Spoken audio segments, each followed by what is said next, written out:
Paulus het vir 'n hele klompie jaar in Efese gebly en in die Mara disippels opgelei, mense opgelei om die evangelie te versprei. En die evangelie het inderdaad vanuit Efese hier in die Tsjetsjenië op in die huidige Oos-Europa in die rigting van waar al die konflik nou is, Azerbaijan, in daai plekke, Indië, hierdie evangelie inderdaad versprei, baie keer gedra deur mense wat in Efese opgelei is as disippels en as mense wat die woord verkondig. Ons tema vanoggend is liefdevolle huis met 'n vraagteken. Jy sal gesien het in die laaste 8 weke het ek in die nuusflits in ons familienuus elke Vrydag het ek 'n stukkie geskryf oor liefdevolle huis. Liefdevolle huis is die eerste reël in ons gemeente se kernroeping, dit wat die Here van ons vra en dit wat die Here van jou vra en van my vra. Dat Clarence gemeente is 'n liefdevolle huis op die rots Jesus Christus met 'n hart vir die wêreld. So ek het hierdie week begin met wat beteken dit as ons sê ons is op die rots Jesus Christus. En ek gaan vandag en volgende Sondag probeer om die Efesiërs 4 teks te hanteer, want dit is 'n belangrike teks in hoe verstaan ons kerkwees. Ek lees 'n storie van 'n kerkie in Kentucky in Amerika in die 1800s, waar daar 2 kerkraadslede was wat verblindend kwaad was vir mekaar. Hulle het mekaar gehaat. Dis hoe die storie oorgetel word. En die een Sondag het een van hierdie kerkraadslede sommer uit dierbaarheid het hy 'n klein, jy kan my enetjie aanskuif Johan, het hy 'n klein hakkie aan 'n deur gesit, agter die deur in die konsistorie, sodat die predikant, as hy inkom, dat hy sy hoed daar kan ophang. Toe die ander kerkraadslid sien dat hierdie hakkie opgehang is, sonder sy medewete en toestemming van die kerkraad ensovoorts, toe is hy bitter beswaard. En argumente het ontlont en begin plaasvind en mense het kampe gemaak en besluit wie is aan watter kant. En op die ouende het die gemeente in 2 geskeur oor die argumente.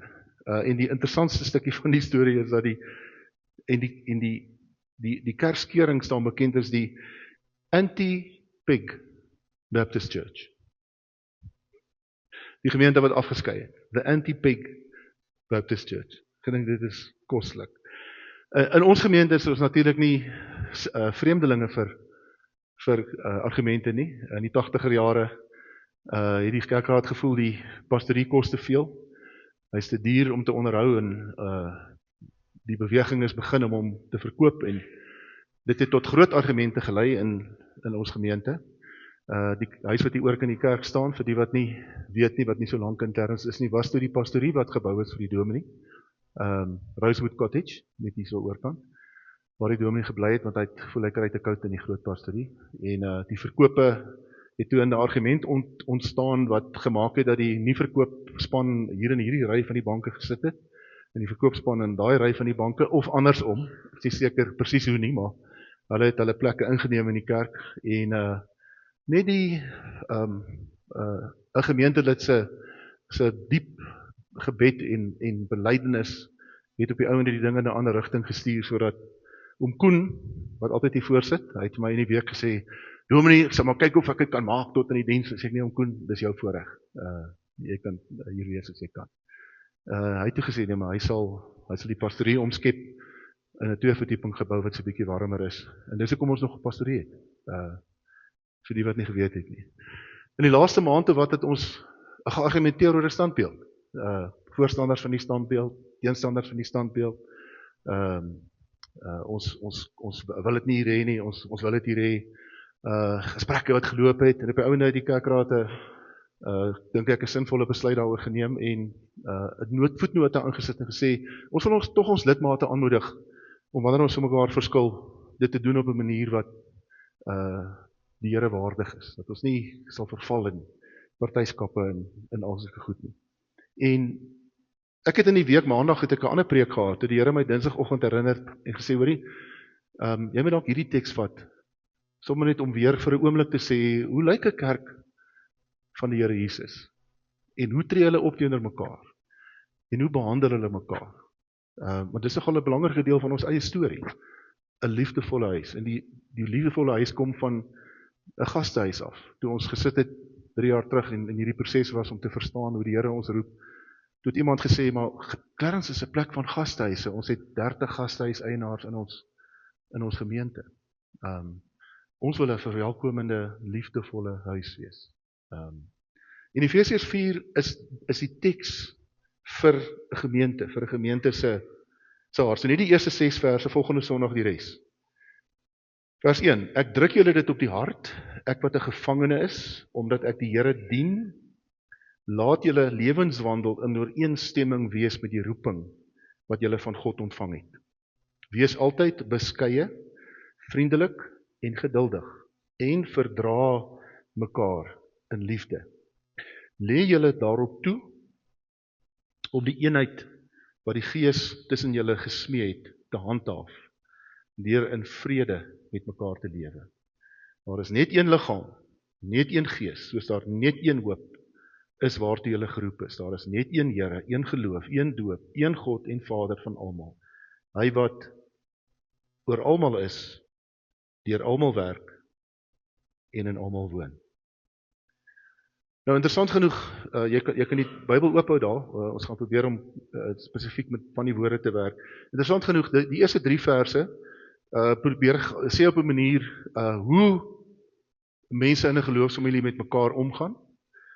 In die vers 4 tot 6 sê hoekom ons op daardie manier met mekaar omgaan. So dis die eerste ding wat jy in jou kop kan vasloop as jy wil probeer onthou wat ons vanoggend gepraat het en oor gedink het. Die eerste 3 verse sê hoe lyk dit?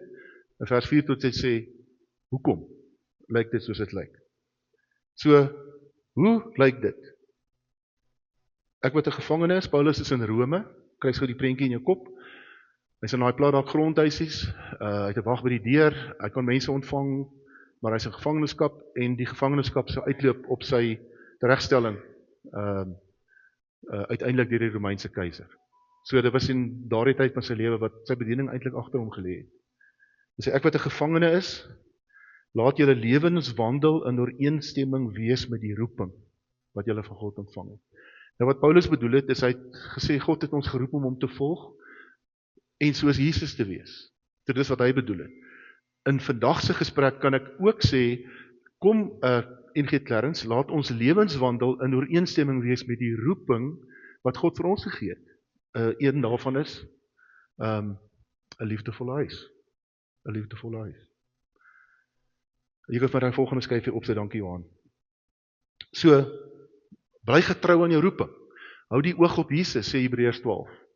Hou die oë op dit wat daar bo is, daar waar Jesus is.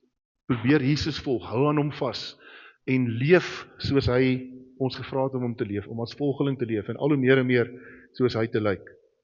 En dan het hy 'n paar praktiese goed wat hy sê. Wees beskeie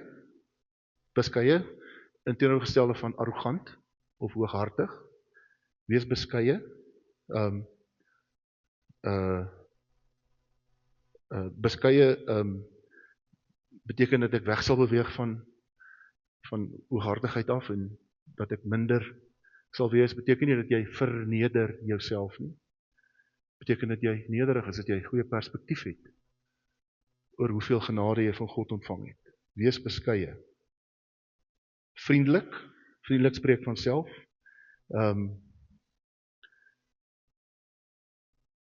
Geduldig en verdra mekaar. Nou verdra is 'n woord wat dui op iets negatief, né? Verdra beteken dat ek 'n las het en dat ons mekaar as 'n las sal neem. Ook die ou wat so 'n bietjie krapperig is. Hy is dalk so om 'n spesifieke rede. Dat ek lang geduld sal hê. Dat ek nie spronge sal maak nie, dat ek nie oordeel in my kop sal hê. Wees beskeie, wees vriendelik, geduldig en verdra mekaar in liefde. Beskeidenheid of meekness is nie swakheid nie. Beskeidenheid beteken krag onder beheer. Baie mense het 'n baie negatiewe selfbeeld en hulle steek nooit hulle hand op vir iets nie, en hulle voel altyd, dis nie wat dit beteken. Beteken ook nie, jy mag nie hand opsteek en sê, ek wil graag betrokke raak, of ek sal deel wees nie, of hier is my mening. Beteken dat jy in jouself vertrou het in wat God vir jou gegee het, dat jy weet wat jou vaardighede en gawes is, maar dat jy dit vashou. Dis soos 'n soldaat wat 'n swaard het en dit kan gebruik en dit nie trek nie. Ons mans verstaan baie keer die ding verkeerd. Ons mans dink baie keer is ons moet hard praat en bombasties wees. Ons moet stoot. Die grootste lesse wat ek geleer het is by mans wat meekness verstaan. Hou jou wapens vas. Hou jou wapens vas. 'n Perd wat mak is, skryf iemand, kan wedrenne wen. 'n Wilde perd mag dalk vinniger wees, maar hy kan nie deelneem aan 'n wedren. En God roep ons in 'n geloofsfamilie om aan die wedren deel te neem. Geduld in die ou Afrikaans is long suffering, lankmoedigheid, om lang moed te hê met iemand. Jesus het gesê, Here, hoeveel keer moet ons mense vergewe? Selfs tot 7 keer, nee 70 maal 7, met ander woorde oneindig. En ja, vergifnis beteken nie altyd dat die verhouding presies dieselfde is as wat dit voor die tyd was nie. Vertroue vat baie keer lank om weer herstel te word. Maar in my eie hart moet ek iemand kan vryspreek. En om nie vashou en veroordeel en om elke dag met naaltjies steek in my gedagtes nie. Iemand het gesê, haat is die enigste ding in die wêreld wat jy vir iemand anders het en wat jou siek maak. Dit is die ding wat jou siek maak. Verdra mekaar. Laat mekaar toe om te wees. As iemand swaar kry, stap saam. As iemand deur dit robbertyd gaan, moenie vir hom sê, ag man, die Here is goed vir jou, cheer up. Wees bereid om baie keer bietjie stadiger te stap. Ons stap stadiger saam met kinders en ouer mense. Ons wil nie stadiger stap saam met mense wat soos ons is, wat swaar kry nie. En dan beskerm die eenheid. Let wel dat die teks sê nie, werk aan die eenheid, of sorg dat die eenheid, hy sê beskerm die eenheid. Met ander woorde, die eenheid van Christus het God reeds vir ons gegee. Maak seker dat jy dit beskerm, in die manier hoe jy dink, en die manier hoe jy praat oor ander mense in die geloofsfamilie. Of jy praat agter iemand se rug oor daardie persoon. En wat jy daar sê, sal jy dit ook voor die persoon sê. Want as jy dit nie kan doen nie, is jy besig om teen die wil van die Here in te gaan. As ek nie agter iemand ook kan praat as ek voor hom praat. En wanneer iemand na my toe kom en vir my kom sê, ja, jong Kobus is maar, hy's maar 'n moeilike ou, hy is maar vergeetagtig. Jy weet, hy het al baie droog gemaak, en dan weet ek moet vir daardie persoon niks van myself sê. Want hy gaan nie met iemand oor my praat. So belangrik is die beginsel wat die Here stel. Dis beskerm die eenheid. Het gaan nie oor die eenheid, dit gaan oor die eenheid van gees. Het gaan nie oor almal stem saam op mekaar nie. Eenheid beteken nie eenstemmigheid. Eenheid beteken een van hart en gees. Ons sal nooit saamstem met mekaar oor alles nie. Nooit. Maar wat maak ons wanneer ons nie saamstem nie? Hoe moet ons wees? Dis die eerste deel van die teks. Hoe moet ons wees? Wees beskeie, vriendelik, geduldig, verdra mekaar in liefde. Gebrek aan genade met ander mense is altyd 'n teken van mense wat 'n gebrek aan genade met hulle self het. Wat nie God se genade vir hulle self toe-eien nie. Mense wat hard is met ander, is so omdat hulle hard is op hulle self. En sit dit op as 'n spieël vanoggend. Dit is nie 'n lysie goed wat jy afmerk en sê, okay, daai het ek op 50.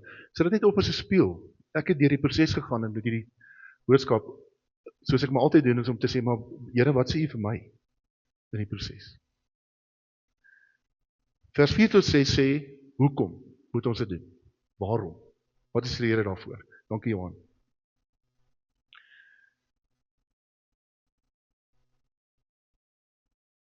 As gevolg van die feit dat daar een Vader is. Daar's een liggaam, een gees, een hoop. Daar's een Here, een geloof, een doop, een God en Vader van almal. Hy wat oor almal is, deur almal werk en in almal woon. Want ons is klaar een. Ons is klaar een. God het ons klaar een gemaak. Ons behoort aan een liggaam, oor wie een God die hoof is. En wat die teks sê is, bewaar hierdie vrede. Bewaar dit, bewaar hierdie eenheid. Maak seker, ek is 'n mens, ek het 'n lewende liggaam. En net een mens leef in my liggaam. Dit is ek. En 'n gemeente van Christus is 'n liggaam. En net een persoon leef in hierdie liggaam, en dit is Jesus. In Korintiërs 12 verduidelik hy dit mooi. Die hoof is Christus. Die sentrum van waaruit alles kom, van waarna toe alles teruggaan. En om 'n volgeling te wees van Jesus is nie om godsdienstig te wees en godsdienstige dinge te doen nie. Dit kan deel daarvan wees. Maar dit is om myself daagliks, oomblik vir oomblik aan die Here toe te wy en te sê, waar is hy? Sodat ek saam met hom op pad kan wees. As die Heilige Gees vir my sê, in 400 meters turn left, dat ek nie my eie pad sal vat nie. Want die Gees gaan sê, in 1 kilometer, make a U-turn. Make a U-turn. Make a U-turn. Dat ek aan die Gees gehoorsaam sal wees. En dit is twee wonderlike waarhede. En toe ek dit uitgepak het en verstaan het, okay, maar dit is wat die Here vir ons sê, toe is ek so 'n bietjie half gefrustreerd, want ek sê maar, dis nou wonderlik, ons het beskeie en vriendelik in al die goed, maar wat beteken dit prakties? Vir my en jou as volgeling van Jesus, as mens, in die algemene lewe.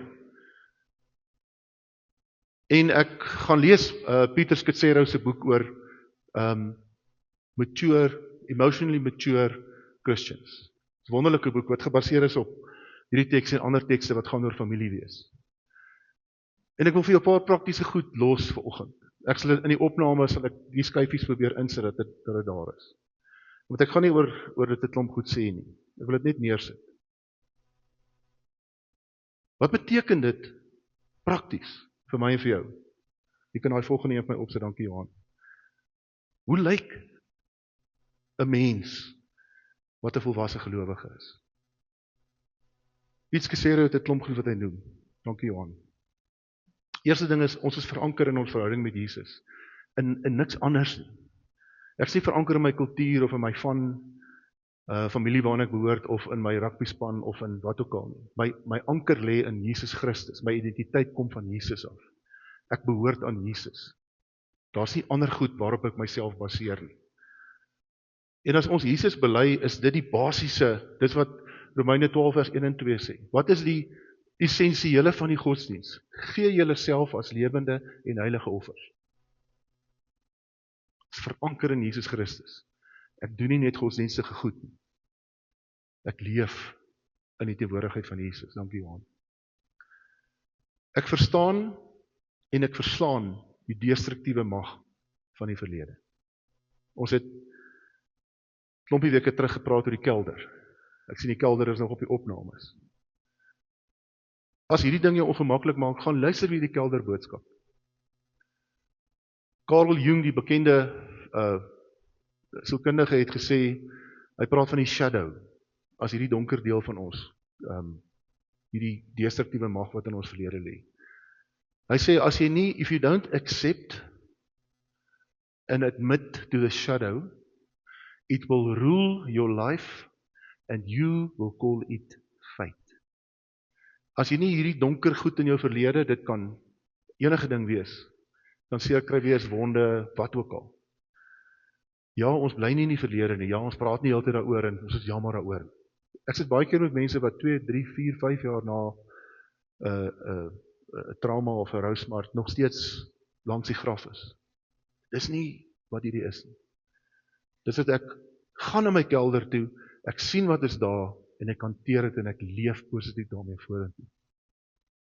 Anders oorval dit my en ek weet nie wat dit is nie, dan sê ek, dit is maar hoe dit is.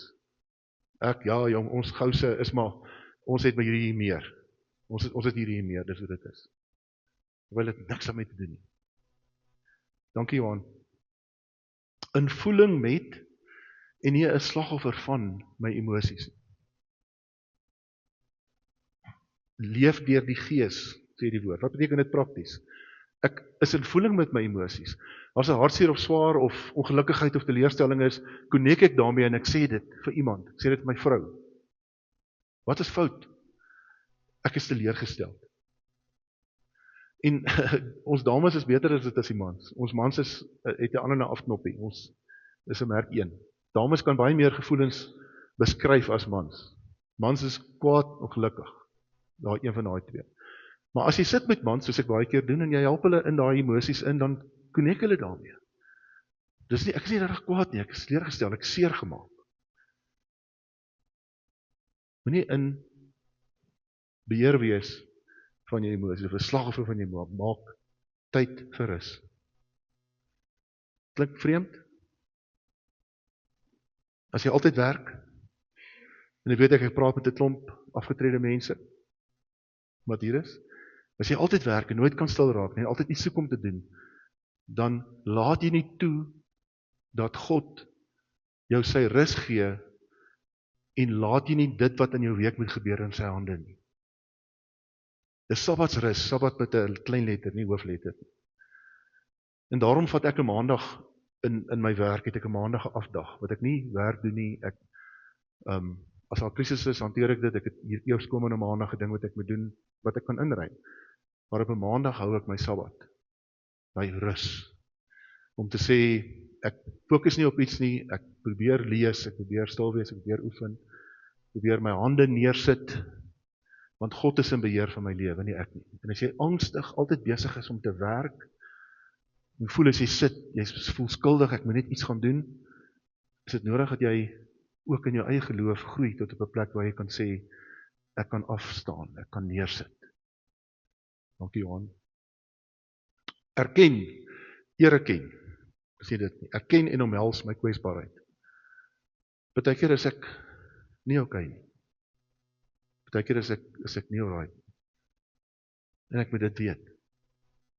Gebrek aan kwesbaarheid is die rede vir baie siektes, maag,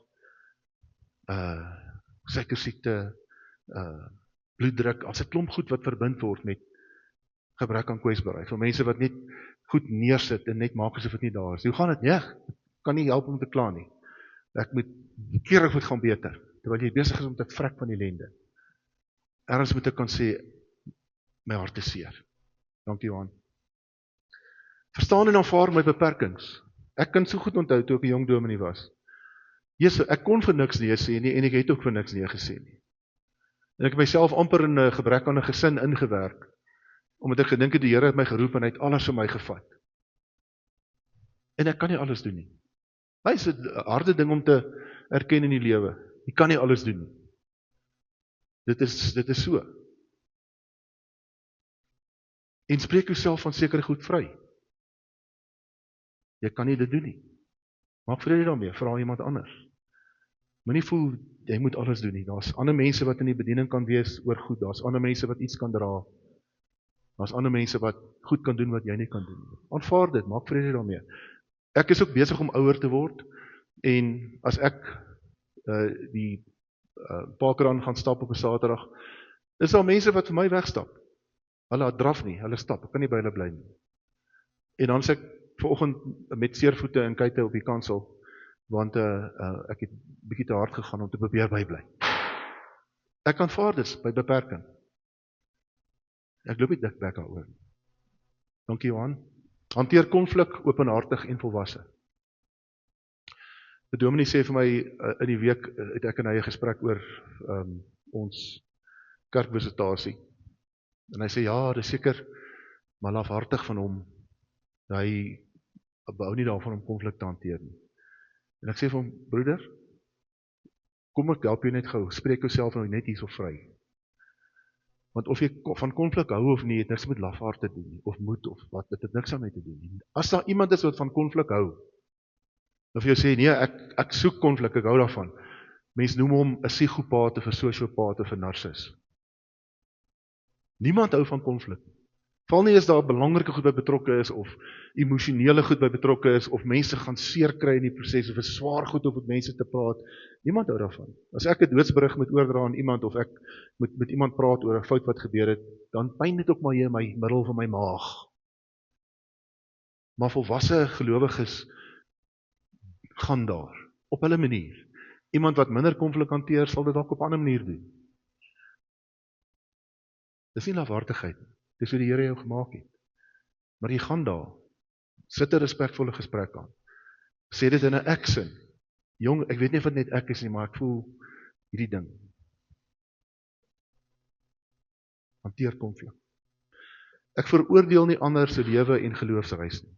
Dis maar net veroordeling. Fariseer wees. Ag Here, dankie dat God ek nie so en so is nie.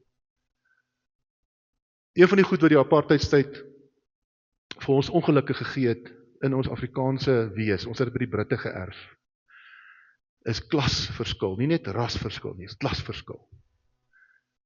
As dit die dominee is, of die landros, of die regter, of die dokter, of die dit, se kind, dan word hy sommer daaroor in die skool ook aangevat. Ja, jy is mos die Balhier se kind, so niemand wil met jou moeilikheid soek nie, want dan gaan jou pa hulle aankla. En dis so in ons wêreld waarin ons leef. Ons ken jou plek. Dis nie God se manier nie. Die slag wat ek in Australië was ek in die eerste keer in 'n samelewing waar dit nie so is nie.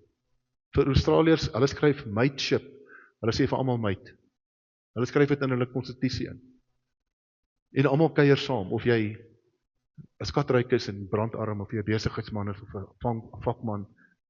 Ons het daai ding geërf. En ons hou mekaar in daai hokkies. Ag Here, dankie tog dat ek nou nie soos hulle is. Ons veroordeel nie mekaar.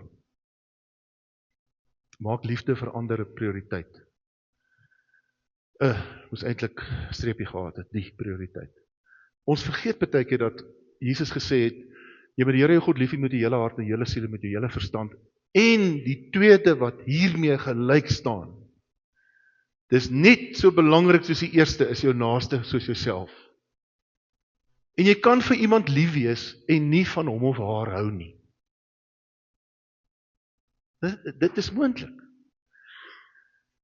Mans en vrouens in die huwelik weet dit. Vrouens meer as mans.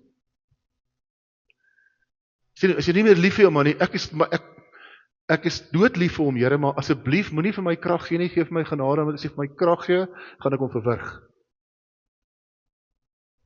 Liefde beteken dat die ander persoon se welwese is my prioriteit. Maak nie saak of ek van hom hou of nie. Ons hoef nie braaimaaitjies te word nie. Maar sy welwese is my prioriteit. Maak liefde 'n prioriteit. Laaste ene, aanvaar eindes en verliese as deel van die reis saam met God. En dit het ek dankbaar genoeg hier in Clarence by baie van julle geleer. Goeie vriende wat hulle getuienis met my gedeel het en gesê het, daai tyd toe ek so siek was, of daai tyd toe dit my gebeur het, of daai tyd toe my hele besigheid en my hele lewensding uitmekaar uitgeval het ek saam met die Here gestap. En ek het geleer om 'n paar goed af te gee. Sê, dit is deel van die reis. Ek hou nie die Here of iemand verantwoordelik nie, dit is deel van die reis. Hier is ek nou. En ek is dankbaar. En ek leef vorentoe. Dis 'n paar praktiese goed. Dankie Johan. So is nie nodig dat ons in 'n geloofsfamilie met 'n papiersak oor die kop loop met 'n valse glimlaggie op en met mekaar nice is nie. Die Here sê nie be nice to one another nie. Hy sê be kind to one another. Ons kan maar die papiersakke afhaal. Minder skaam wees vir wie ons dink ons is. Jy is net wat ander mense sê jy is, as jy hulle glo. Kom ek sê dit weer? Jy is net wat ander mense sê jy is, as jy hulle glo. As jy die Here glo, kom ons die papiersak afhaal. Partykeer met 'n groot geraas by die kerk kom, opgewonde, partykeer stil en stikkend. En ons wat geloofsfamilie is, sal nader staan. So ons sien jou hart, beleef jou kwesbaarheid. Kom ons bid. Dankie Here vir die wonder van hierdie teks, en dankie dat hierdie teks ook verder gaan en sê, maar wat is ons rol in 'n geloofsfamilie? Hoe gebruik jy ons in 'n geloofsfamilie? Want ons is nie maar net hierdie, en ons eer U daarvoor. Help vir ons as 'n geloofsfamilie tussen in ons verhoudings met mekaar, onderling. Here, hier's baie lang konflikte wat smeel tussen mense, wat kom van dekades. Hier's ook goed wat onlangs gebeur het. Hier is goed wat volgende week gaan gebeur, en die week daarna. Help ons om hierin te groei. Ag Here, en ek bely, dis moeilik. Ek vind dit moeilik. Ek vind dit swaar om myself onder beheer te bring, toe te laat dat die Gees my onder beheer bring, en so ons almal. Maar dankie dat U met ons geduld het, dat ons welkom is met ons foute en ons tekortkominge en alles. Dankie daarvoor, Here.